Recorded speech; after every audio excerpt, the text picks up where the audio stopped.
A very good afternoon, students. Welcome you all on the YouTube channel of City Public School. I'm Abhishek Tiwari here, and going to provide you the very second lecture of the lesson 2 of history, nationalism in India. Students, let's get to the work. और देखते हैं कि हम लोगों ने last lecture में हम लोगों ने नेशनलिज्म क्या होता है उसके बारे में स्टडी किया.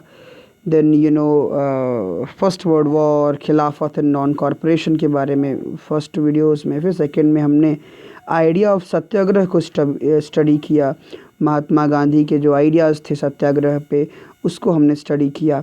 Students, this is the next third video and here we are just going to study about the Rowlatt act. यहाँ पे हम आपको रॉलेट एक्ट के बारे में स्टूडेंट बताने चल रहे हैं. ठीक है, रॉलेट एक्ट क्या था और गांधी जी का जो पहला एक ऑथराइज्ड, कांग्रेस का ऑथराइज्ड एक मूवमेंट हुआ रॉलेट सत्याग्रह, वो किस लिए और कैसे हुआ, ये पूरी डिटेल में आपको स्क्वीज करके निचोड़ करके मैं आपको देता हूँ. ठीक है, बट यू स्टे कनेक्टेड, आप बने रहिए और मैं आपको इसका डिटेल्स देता हूँ. Okay. Emboldened with this success, Mahatma Gandhi in 1919 decided to launch a nationwide satyagraha against the proposed Rowlatt Act 1919. 1915 में इंडिया आने से 15 से इंडिया में आने के बाद से गांधी जी जो है उन्होंने बैक टू बैक, जैसे मैंने आपको पढ़ाया कि 3 मूवमेंट किए 1916, 17, 18 में. और इन्हीं 3 मूवमेंट्स जो है जो basically these were respectively Champaran, Kheda and Ahmedabad mill workers, इनके लिए मूवमेंट किया और एक जनसमर्थन उनको जो है देखने को मिला. एक पॉपुलर सपोर्ट जो है उनको देश में देखने को मिलने लगा. ठीक है, अब गांधी जी वो सोच रहे थे, वो चाह रहे थे कि वो एक नेशन वाइड एक पूरा रॉलेट जो एक्ट जो है पास हुआ था उसके खिलाफ ये एक नेशन वाइड जो है सत्याग्रह चाह रहे थे 1919 में. ठीक है, तो ये रॉलेट एक्ट क्या था पहले इसको हम लोग जान लेते हैं. This act had been hurriedly passed through the Imperial Legislative Council despite the united opposition of the Indian members. Okay. 1919 तक के दौर में बहुत तेज़ी से जो है जिस तरीके से कांग्रेस और गांधी के आने से एक इम्पल्स क्रिएट हो गया था और कांग्रेस के लीडर्स और बाकी जो जनमानस थे उन्होंने जिस तरीके से बहुत तेज़ी से मूवमेंट्स और स्ट्रगल्स करना शुरू कर दिया था अंग्रेज़ सरकार खिलाफ. अंग्रेज़ सरकार इससे डर करके उसने जल्दीबाजी में एक अपने इंपीरियल लेजिस्लेटिव काउंसिल जो उनकी पार्लियामेंट थी वहाँ से उन्होंने एक कानून पास कर दिया. Okay, despite United opposition of the Indian members की, जो भारतीय मेंबर्स की जो यूनाइट हो रहे थे वो उसके खिलाफ जो है इन्होंने इस तरह के एक एक्ट पास किया. अब इस एक्ट को थोड़ा डिटेल में देखते हैं. This gave an enormous government enormous power to repress political activities and allow detention of political prisoners without trial for 2 years. Okay, उसने जो है ब्रिटिश गवर्नमेंट ने इस एक्ट के तहत अंग्रेज़ सरकार को इनॉर्मस पावर, मतलब बहुत अधिक पावर दे दिया.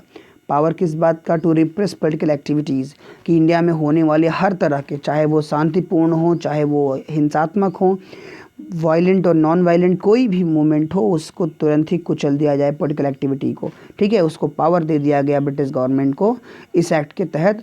And allow detention of political prisoners without trial for 2 years.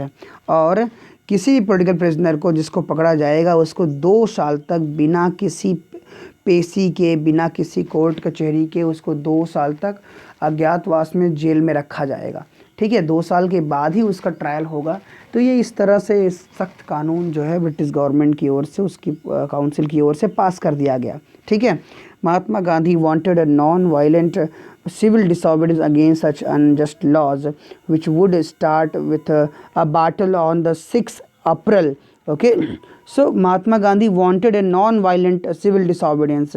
Mahatma Gandhi एक non-violent civil disobedience मूवमेंट चाहते थे इस तरह के अन्यायपूर्ण कानून के खिलाफ ना, which would start with a battle on 6 अप्रैल, जो कि एक जो है हत्याकांड और इस तरह की तमाम जो है घटनाओं के साथ शुरू हुआ 6 अप्रैल से.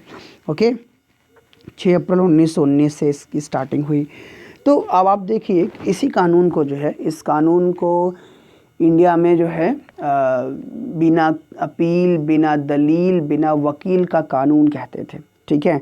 जहाँ पे ना तो कोई पैरवी होती थी, ना कोई पेशी होती थी, ना कोई कोर्ट होता था, बिना किसी तरीके के, बस केवल एक पॉलिटिकल लीडर होने के नाते या पॉलिटिकल कोई भी एक्टिविटीज़ करने के नाते उसको जबरन जेल में 2 वर्ष तक डिटेन कर दिया जाता था। So rallies were organised in various cities, अलग अलग शहरों में इसके खिलाफ रैलीज़ ऑर्गेनाइज की गई। वर्कर्स जो हैं went on strike in railway workshop, railway workshop के जो वर्कर्स थे वो हड़ताल पे चले गए। दुकानें बंद हो गईं। Alarmed by the powerful upsurge ना, तो एक कहीं न कहीं एक विद्रोह, एक बहुत ही बड़े विद्रोह की जो है कहीं न कहीं चेतावनी सी महसूस होने लगी। And scared that lines of communication, और इस जो है लाइन ऑफ कम्युनिकेशन से डर करके such as a railway and telegraph would be disrupted ना, कि टेलीग्राफ और रेलवे लाइन से सबको डिस्टर्ब किया जा सकता है ना भारतीयों के द्वारा। ब्रिटिश गवर्नमेंट क्या करती है, British administration decided to clamp down on nationalist, तो उसने जो है ब्रिटिशर्स ने डिसाइड किया कि वो जो है राष्ट्रवादियों को, नेशनलिस्ट को भारत के इनके नकेल कसने के जो है उसने डिसाइड कर लिया, ठीक है। Local leaders were picked up from Amritsar, local leaders को अमृतसर से उठा लिया गया, गिरफ्तार कर लिया गया। महात्मा गांधी को जो है बेअर्ड कर दिया गया, अंदर आने से, दिल्ली में प्रवेश करने से रोक दिया गया। ऑन 10 अप्रैल द पुलिस इन अमृतसर, और 10 अप्रैल को अमृतसर में क्या हुआ कि फायर्ड अपॉन अ पीसफुल प्रोसेसन, एक शांतिपूर्ण धरना दे रहे थे लोग, वहाँ पे पुलिस ने क्या किया, वहाँ पे उसने सबके ऊपर गोलियाँ चलवा दी। Provoking widespread attack on bank, फिर उसके बाद बड़े पैमाने पे लोगों ने बैंक्स पे, पोस्ट ऑफिस पे, रेलवे स्टेशन पे अटैक करना शुरू कर दिया, ठीक है। Martial law was imposed on General Dyer to command, ठीक है। उसके बाद फिर अमृतसर में मार्शल लॉ लगा दिया गया। मार्शल लॉ क्या होता है, एक पुलिसिया कानून होता है, ठीक है, जिसमें पुलिस की चलती है और किसी की एडमिनिस्ट्रेशन की भी नहीं चलती है। तो इस तरह से मार्शल लॉ इम्पोज कर दिया गया, और जनरल डायर जो थे उनको ना, जो सुपरिटेंडेंट ऑफ पुलिस थे वहाँ के अमृतसर के, उनको वहाँ का चार्ज दे दिया, कमांड दे दिया गया। उसके बाद उसके 3 दिन के बाद 13 अप्रैल को in a famous Jallianwala Bagh incident took place, ठीक है। 13 अप्रैल को जो मशहूर जलियांवाला बाग की घटना घटी। On that day a large crowd gathered in the enclosed ground of Jallianwala Bagh. Jallianwala Bagh से भी क्वेश्चन बनता है स्टूडेंट्स, तो आप इस डिटेल को ध्यान से देख लेंगे। 13 अप्रैल उसकी डेट होगी ना, ये डेट भी पूछा जाता है। तो क्या हुआ कि शांतिपूर्ण ढंग से जो है बड़ी संख्या में लोग इकट्ठा हुए in the enclosed ground of Jallianwala Bagh. Jallianwala Bagh की पूरी चारों तरफ से 4 दीवारी वाली ग्राउंड में सब इकट्ठा हुए। Some came to protest against the government's new repressive measures, सरकार के जो ये दमनात्मक कार्रवाई थी इसके खिलाफ भी कुछ लोग वहाँ पे इकट्ठा हुए थे। और दूसरे ऐसे थे जो वहाँ पे एनुअल बैसाखी मेला अटेंड करने आए थे, जो बैसाखी में मेला लगता है उसको अटेंड करने आए थे। So being from outside the city many villagers were unaware of the martial law. इसके अलावा जो लोग बहुत दूर से, गांव के दूर दराज के हिस्सों से आते थे, उन्हें ये मालूम भी नहीं था कि मार्शल लॉ लगा दिया गया है, मतलब कि कोई सख्त कानून लगा दिया गया है जो है अमृतसर में, तो उन्हें ये नहीं मालूम था। वो चले आए मेला सेलिब्रेट करने के लिए, ठीक है। So General Dyer entered the area. उसके बाद क्या होता है कि जनरल डायर जो है उस एरिया में एंटर करता है ना। ब्लॉक द एग्जिट पॉइंट, वहाँ पे एग्जिट करने के पॉइंट बहुत थोड़े होते हैं, वहाँ से वो पुलिस के द्वारा ब्लॉक कर देता है। And open fire on the crowd, और बिना किसी चेतावनी के, बिना किसी वार्निंग के वो लोगों के ऊपर गोलियां बरसवाना शुरू कर देता है, गोली बरसाने के आदेश दे देता है। किलिंग हंड्रेड्स, सैकड़ों लोग मारे जाते हैं। His object as he declared later was to produce a moral effect, ठीक है। उसका जो ऑब्जेक्ट था, उसका जो उद्देश्य था, ठीक है, जिसका उसने बाद में डिक्लेयर किया, ठीक है, क्योंकि जब ये जनरल डायर की घटना होती है तो बहुत से लोग जो है जनरल डायर के इस घटना को ब्रिटिश पार्लियामेंट में भी उठाते हैं। तो ब्रिटिश पार्लियामेंट में भी इसको हाजिर होना पड़ता है जनरल डायर को, और वहाँ पे उसको सफाई देता है कि एक्चुअली मैंने जो है कानून व्यवस्था बनाए रखने के लिए किया, और एक मोरल इफ़ेक्ट इसने प्रोड्यूस किया, ठीक है, इस तरीके से बात कही गई तो लोगों ने इसको अपराधी घोषित करने के बजाय ब्रिटेन में इसको सम्मान दिया गया कि हाँ तुमने एक मोरल इफेक्ट क्रिएट करने के लिए ना ये कार्य किया था और इससे उसको सम्मानित किया गया। So to create in the minds of satyagrahis a feeling of terror and awe ना, उसने कहा कि वो एक मोरल इफेक्ट प्रोड्यूस करना चाहता था ऐसा करके, जिससे कि वो सत्याग्रहियों के और इसके अलावा जो सत्याग्रहियों के अंदर एक डर और अनिच्छा की भावना पैदा करना चाहता था, इसलिए उसने ऐसा किया। As the news of Jallianwala Bagh spread, Jallianwala Bagh की जब घटना की सूचना जो है दूर तक फैलने लगी, crowds took to the streets in many north Indian towns, तो उत्तर भारत के कई शहरों में भीड़ सड़कों पर दिखाई देने लगी, ठीक है।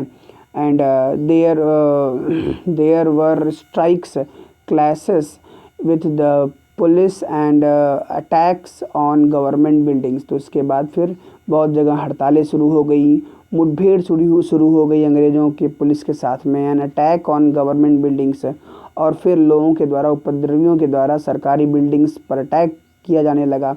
The government respond with brutal repression, सरकार ने भी फिर जो है अत्याचारी दमनात्मक तरीका अपनाया, seeking to humiliate and terrorise people, और उसने लोगों को अपमानित करना और उसको डराने का जो है उसने सोचा, ठीक है।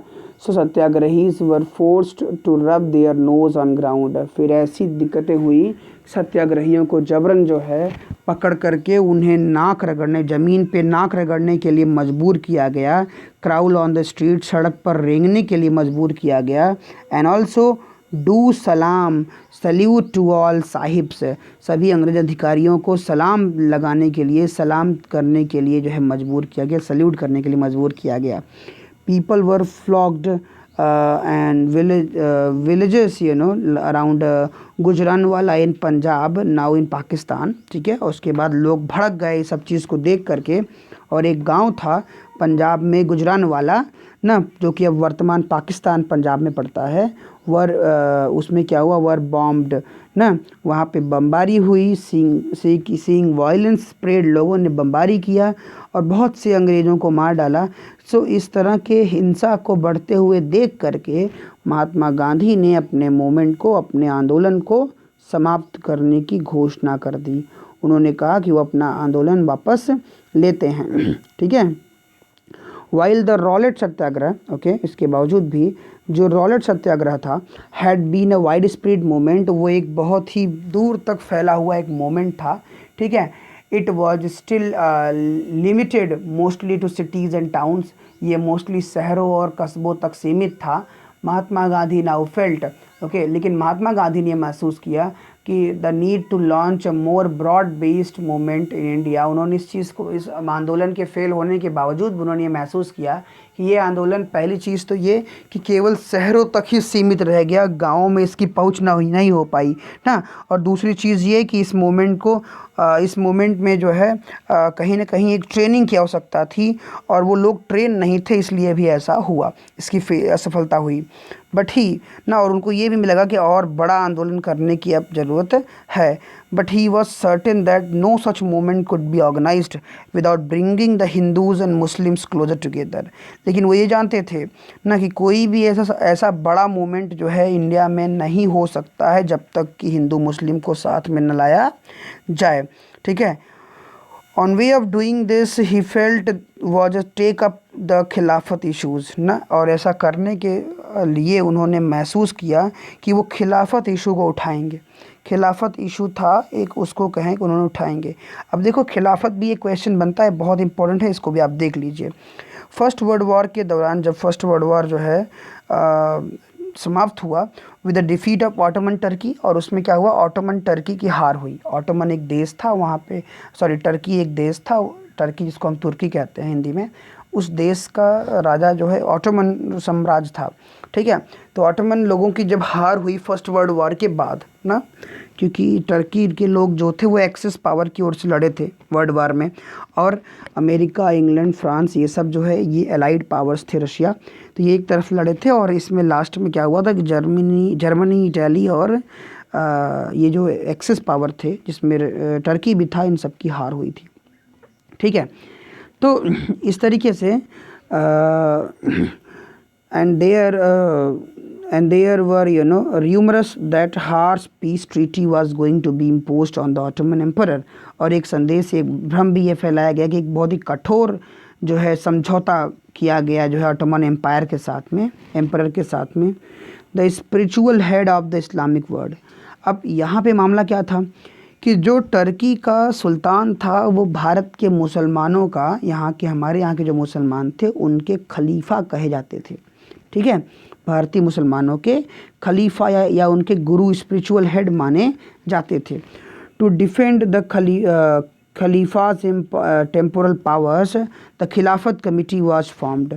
अब देखो, खिलाफत कमेटी की जो स्थापना हुई थी मुंबई में मार्च 1919 में, तो खलीफा के जो टेम्पोरल पावर्स थे, जो उनके सांसारिक शक्तियाँ थीं, उनके शक्तियों को छीन लेने के खिलाफ में ही खिलाफत कमेटी द्वारा खिलाफत मूवमेंट की शुरुआत की गई थी।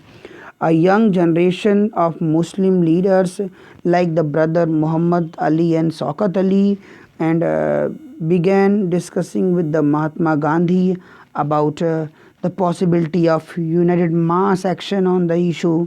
Okay.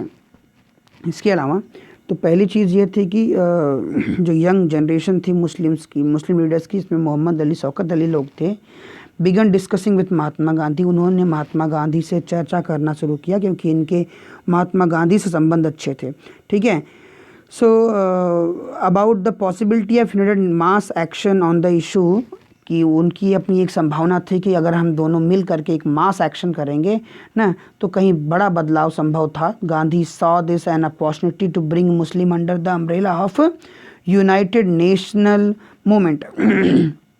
सो इस चीज़ को जब प्रपोजल सबसे पहले मुस्लिम लीग, ये लोग क्या थे, मुस्लिम लीग थे, खिलाफत पार्टी वाले, तो खिलाफत मूवमेंट के जो लीडर्स थे, जब उन्होंने इस चीज़ के बारे में जब उनकी ओर से प्रपोजल गांधी को आया कि एक यूनाइटेड मूवमेंट स्टार्ट करना चाहिए, so under umbrella of united national movement, की एक संयुक्त राष्ट्रीय आंदोलन हो, उसके छाते के नीचे हम सभी लोग मिल करके लड़ें, न हिंदू मुस्लिम। तो इस तरह का जब प्रपोजल आया तो गांधी जी को एक अवसर दिखाई पड़ा to bring Muslim under the umbrella of united national movement, न कि मुस्लिम्स को भी एक यूनाइटेड नेशनल मूवमेंट के तहत मुस्लिम को भी एक कैटेगरी में लाया जाए। ओके।